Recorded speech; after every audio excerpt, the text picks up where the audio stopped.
Imagine this. It's late at night. You're lying in bed, heart pounding for no reason you can name. You scroll your phone, looking for answers. Something to soothe the ache in your chest, the fog in your mind. Maybe you've tried to talk it out, tried to think positively, tried every tip on mental health TikTok, but nothing truly shifts the heaviness inside. You wonder, is there something wrong with me? Will I ever feel safe, whole, truly at home in my own body? If this is you or someone you care about, pause right here. Because what if the problem isn't you at all? What if your struggle is not a moral failure or a lack of willpower, but a hidden story etched into your very nervous system? What if healing isn't about thinking your way out, but about something far deeper, more physical, and surprisingly hopeful? Today, we'll journey into the heart of trauma and discover through science, through story, and through practice how the simple acts of yoga and mindful awareness are not just relaxation techniques, but revolutionary tools that can rewire a traumatized brain. Drawing from Dr. Bessel van der Kolk's groundbreaking book, The Body Keeps the Score, we'll cut through the myths and misunderstandings about trauma. We'll explore why talk therapy and positive thinking often fall short, and how ancient embodied practices like yoga are now at the cutting edge of modern neuroscience. By the end of this video, you'll have concrete tools and a new map for reclaiming your body, your mind, and your future. So, are you ready to stop coping and start truly healing? Let's begin. Let's start by breaking a myth that has trapped so many for so long. The idea that trauma is just in your head. Maybe you've heard or even told yourself, just get over it, move on. It's all in the past. But trauma doesn't listen to reason. It lingers. It seeps into your heartbeat, your breath, the tension in your muscles, the way you flinch from a loud noise or struggle to sleep at night. The body keeps the score, writes van der Kolk. What does that mean? Trauma isn't only a bad memory.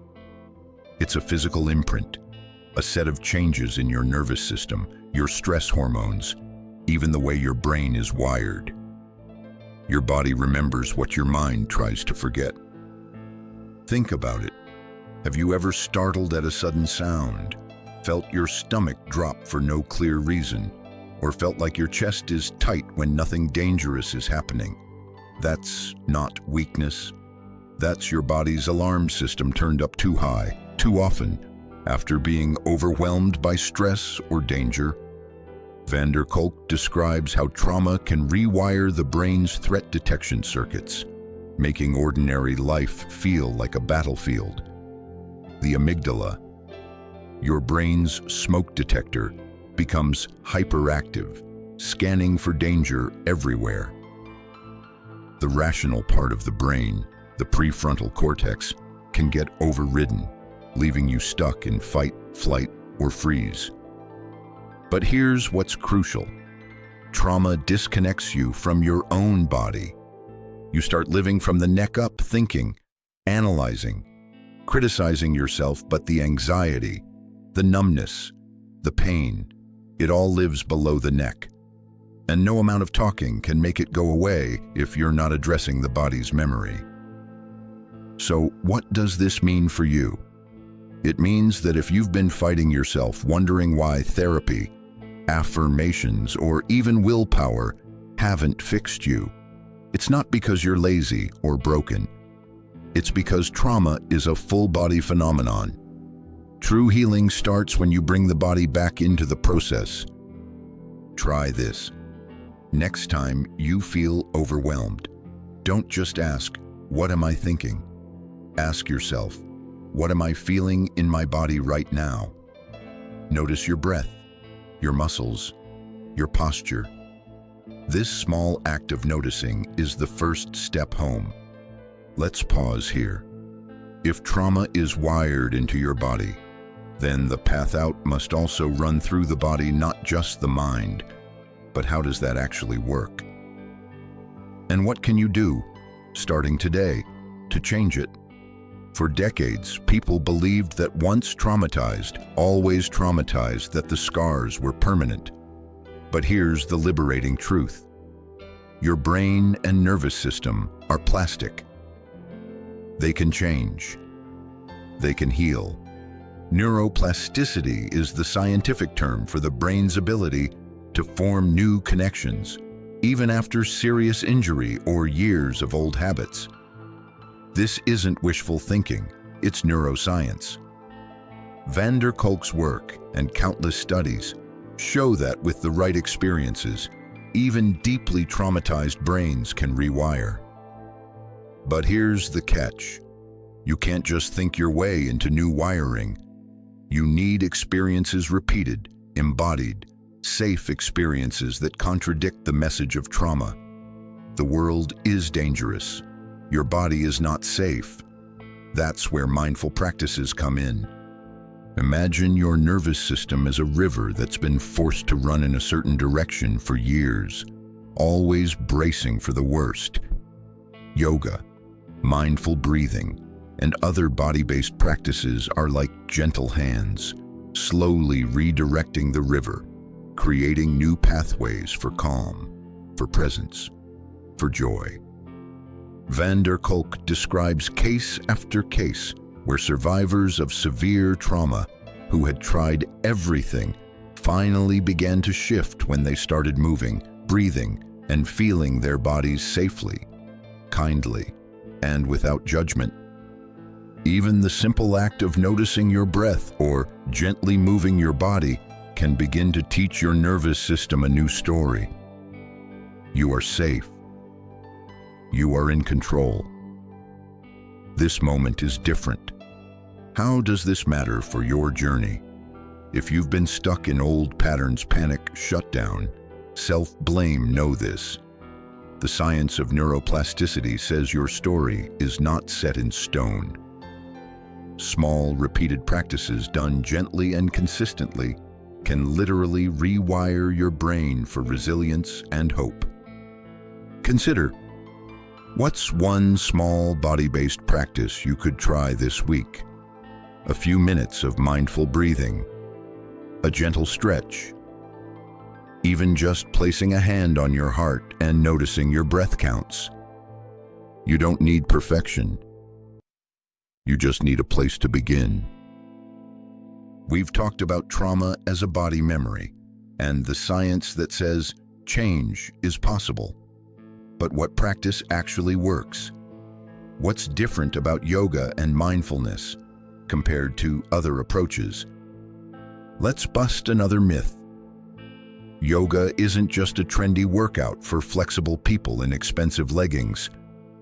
Mindfulness isn't just clearing your mind or sitting in silence for hours. In Van der Kolk's research, yoga and mindful movement are practical tools designed to help you feel your body safely, regulate your emotions, and reclaim your sense of agency. Why does this work? Let's break it down. First, yoga is about interoception, a word that simply means feeling and noticing what's happening inside your body. Trauma disconnects you from interoception. You stop noticing hunger, fatigue, pain, or comfort. Yoga gently invites you back. Each pose, each breath is a conversation with your own body. How do you feel? Can you soften here? Can you breathe here?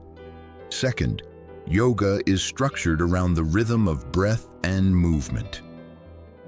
Trauma survivors often have irregular breathing, tension, or a sense of being trapped.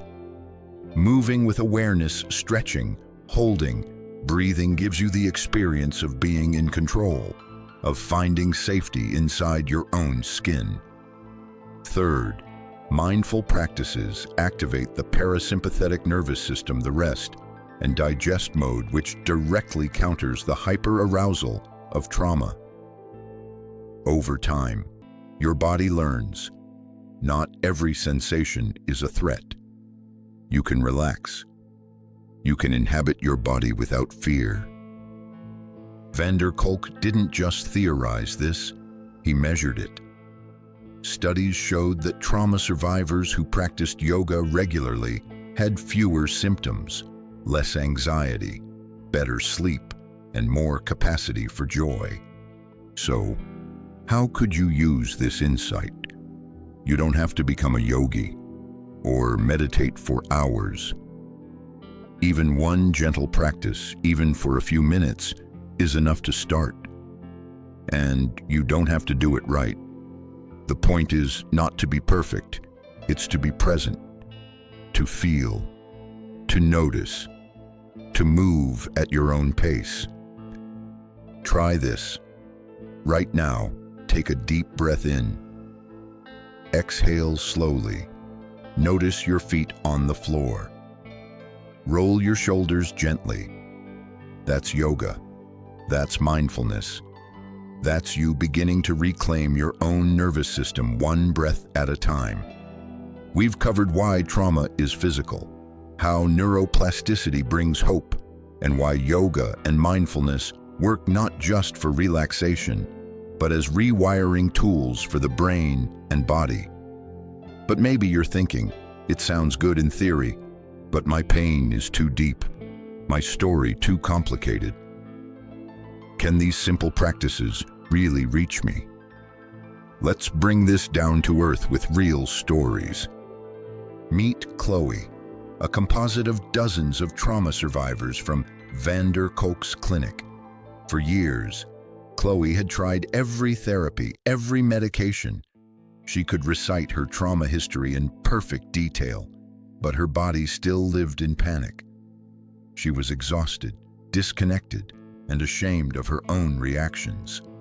The breakthrough didn't come in a doctor's office, but on a yoga mat where, for the first time, Chloe learned to notice her breath without judgment. At first, it was terrifying. Her body felt foreign, even hostile. But slowly, with guidance and patience, she began to sense when her muscles tensed, when her breath became shallow, when her heart raced. She learned to stay with those sensations, rather than running from them. Week by week, Chloe practiced, some days just lying on the floor, noticing her breath. Other days, gentle movement. Over time, her panic softened. She began to sleep better, to feel hunger and comfort again. She started to trust her body not as an enemy, but as an ally. Chloe's story isn't magic, it's science in action. It's the slow, steady work of re-establishing trust in your own nervous system. For many, this path is not linear. There are setbacks. There is resistance. But each small moment of presence, each breath, each movement is a vote for a new future. What about you? What story do you tell yourself about your own healing? Have you believed you're too damaged, or that change is for other people? The stories in Kolk's work and in clinics around the world prove otherwise. If healing is possible for Chloe, for war veterans, for survivors of every kind of trauma, it is possible for you, too. Write down one story you've told yourself about your limits. Next to it, write one small thing you're willing to try: a breath, a stretch, a moment of mindful awareness. You are not your past. You are the author of what comes next. So, how do all these pieces fit together? Why does it matter beyond just feeling better or coping with the day-to-day? Let's zoom out.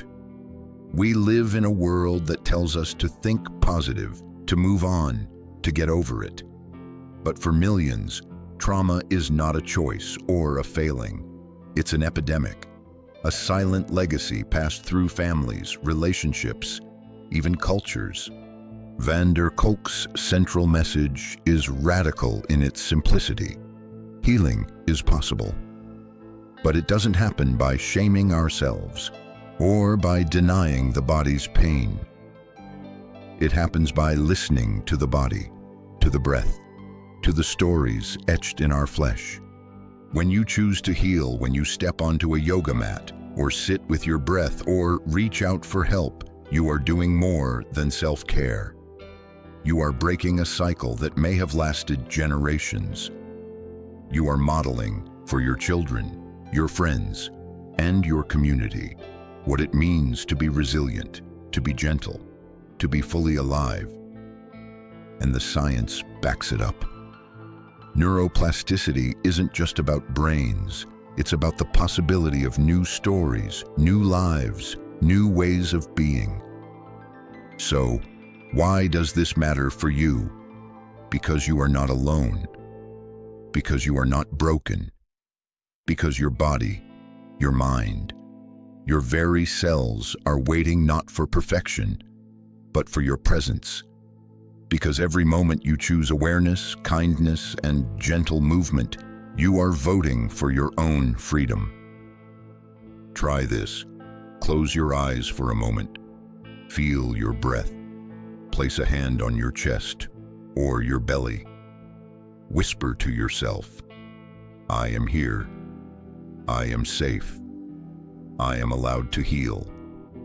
Notice how even these words land in your body. Let them be a seed. Let's bring this all together and map out your next steps on the path to owning yourself. Here's what we've explored together. Trauma lives in the body. It's not just in your head, it's a full body imprint, and that's why logic alone can't erase it. Your brain and body can change. Neuroplasticity is real.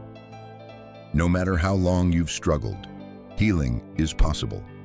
Yoga and mindfulness are not luxuries or spiritual bypasses, they are practical, evidence-based tools for reclaiming your nervous system. Through gentle movement and breath, you can begin to talk to the parts of yourself that words alone can't reach. Real people heal, slowly and surely, through embodied practice. There is no finish line, just a journey back to yourself, one breath at a time.